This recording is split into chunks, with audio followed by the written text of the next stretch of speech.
Hello, it's Sunday the 24th of January 2016 and I have been very, very busy today, boys and girls. Very, very busy, starting with my stair carpets.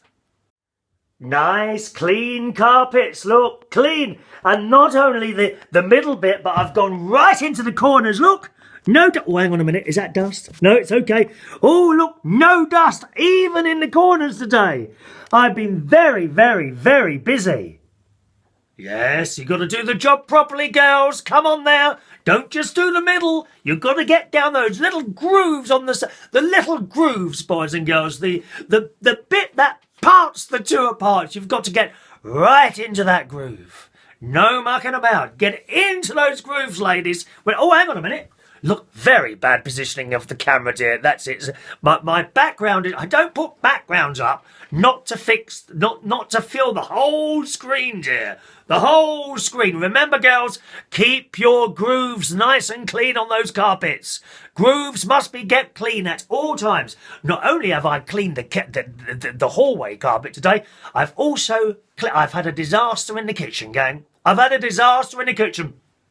Now, my kitchen floor is kind of in two halves. There's the bit in the middle where there's like a hob and an oven and like a work surface. That's in the middle. And on the other side is the sink and cupboards.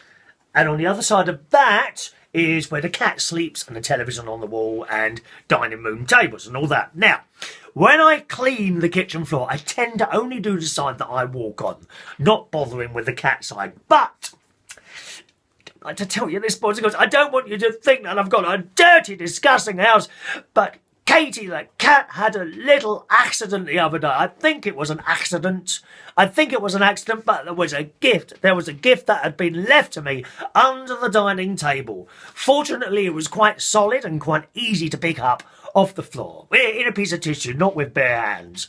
I want to point that out. If you want to shake my hand at any time, feel free to do so. It is uninfected with germs and other evilness like that. But she did have it. So I've been thinking, I must clean that kitchen floor. So today, after I got in from church, and I'm quite pleased about church today, because I was a little bit concerned today. Last Sunday, I didn't go.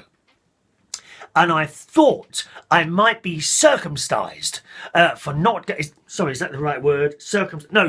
Excommunicated. I thought I might be excommunicated for not going to church last Sunday. But do you know what? I don't think anyone noticed. I mean, Dorothy, who sits behind me usually, she said, oh, where were you last week? Were you ill? I said, oh, Dorothy, I don't know how to tell you this. I got up too late. Well, Mary Soul, who sits next to Dorothy, was horrified, dear. She was horrified that I hadn't been to church last week, but no one else seemed to notice. I was quite shocked and hurt, to be honest. Anyway, so Father Danny comes out, holding everything, all that business, singing hymns. And I thought, oh, no, please, please don't say anything. Didn't say a word. So I've got away with that one. I'm falling into the background in this pink and white check shirt today, aren't I?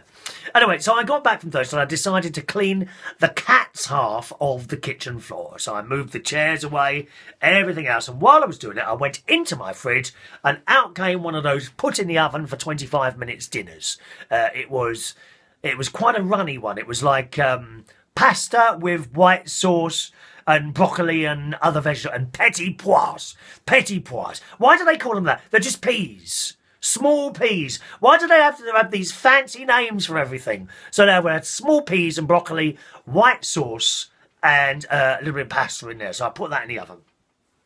And I'm cleaning the floor. I've moved all the chairs and I pushed the table over and I've picked the cat bed up and put that in the washing machine so that can get washed. I say cat bed. It's more like a couple of towels, a little blanket on top so it's nice and soft for her. Well, of course, she comes back round the corner, from eating her meal. Where's the bed? Oh, well, you think it was the end of the world. Meow, meow. And I knew that's what it was. She couldn't find her bed. She was like having a heart attack in front of me, that poor cat. So I got the bed back out of the washing machine because I hadn't switched it off yet, and I put it on top of the table, and I put, right, sit up there for a while. Meow, meow, meow, meow, meow. And then she saw the window and then just sat there and stared out the window when I was doing my cleaning. Washed the kitchen floor and all that. all round the sides, and then I went. I thought, well, I'll let that dry now. In this time, about 25 minutes has passed, so I've gone to the oven, pulled out my. I don't know why I don't use. I've got asbestos hands. I don't always use a tea towel to get out these little plastic trays of food. I think that's what it's in, and it is in there anyway. So I pulled out this plastic tray, and for some reason, it slipped out of my hand, turned upside down, not even on the floor, on the kitchen door. Oh my God, the mess! The mess! Pasta and white, is it called bitumen sauce? I don't know what it's called. I think it might be called bitumen sauce. Isn't that, don't they put that on roads? Bitumen tar? Is it the same sort of stuff? Could you eat a road if you really wanted to? Anyway, so it's upside down and it's gone on the oven door. And of course, you know the two bits of a glass on the oven door? It's gone behind that as well. So we've got to now unscrew that, take that. I might get someone in to clean the oven, dear. Oh, it's just too much. It really is. So I lost dinner. But the mess from that tiny dinner. When you think about it, you know, when you drop something like that, the mess it must. Can you just imagine what it must be like in your stomach? What a mess in there, dear. A mess in the stomach. I want a clean stomach. I will refuse to eat anything anymore because it's mucking up the contents of my stomach. Need to be clean. So that's what I've been doing today. But it's a nice kitchen, clean kitchen floor. Put the old cat bed in the washing machine, which is on at the moment at 90 degrees centigrade. I also put these little ball things in that smell. I don't know what they're called now. But they're quite expensive, about £5, and you fill up this, and they're solid little ball things. You put them in the lid, and then shove them in the washing machine with the washing up liquid, which incidentally is on sale at the moment in Waitrose, dear. Oh yes, there's loads of half-price stuff in Waitrose at the moment. Stock up, girls. Come on, chop, chop, chop, chop. Apologies to anyone listening in Thailand today. Come on, chop, chop. Chop, chop, you need to stock up on that stuff. Waitrose Fairy Non-Bio Washing Up Liquid is what I do because I'm sensitive little skin. Sensitive skin, that's what I've got. That's what I've got. Yes. So that was my afternoon. Eventually I put, then I started, of course, I'd already done the vegetables as well in the microwave. They were ready. They were ready by the time I took this thing out of the oven. So I've now got vegetables and nothing else. So I put 2 burgers under the grill. 2 Linda McCartney burgers injected with mozzarella cheese. Very, very tasty with tomato sauce. But the vegetables were done, so I put the vegetables on the plate, took that in the living room with my cup of tea, had the vegetables, came back out, then I turned over the burgers. They took another couple of minutes and I had those afterwards. Followed by Heston ice cream bar. Delicious. There's not many of those left. They usually only come out for Christmas, but they've still got a few left, I think, at the moment. Get down to your local Waitrose as rapidly as possible to get some of those. So that was that. So dropped dinner, all cleaned up, although I've got to take the blooming thing off the oven. Have you ever dropped anything like that on the floor? Like you've spent, I don't know, I mean, that was only £25 in a pre-packaged. Have you ever done a roast dinner, I wonder, and got that out of the oven? Only to end up dropping it on the floor. Did you tell the family? Or did you just serve it up, you know, quick brush off and put it back on the plate? I bet they do that in restaurants. Oh, God's sake. So that was that. Oh, we've been doing a bit of indoor gardening, boys and girls. Are you into indoor gardening? Well, take a look at these.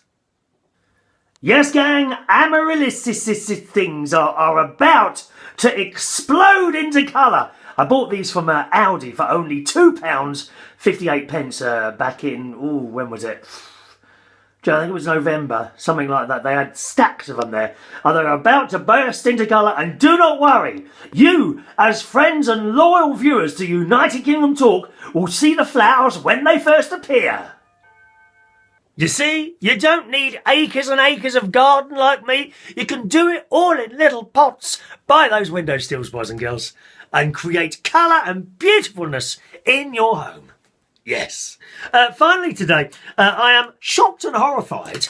There's a bit of good news and a bit of bad news. The good news is the present writer, Stephen Moffat, is going to finish here. This next series will be his last for writing for Doctor Who. Hurrah! Thank God for that. Because there's been too many Doctor Who's where we're watching, we don't know what's going on. How did we get from that scene to the other? What was going on in Doctor Who? I have no idea half the time. Very, very difficult to follow some of these programmes. It really is. And on a Saturday night, you don't want to be sitting there having to think about it.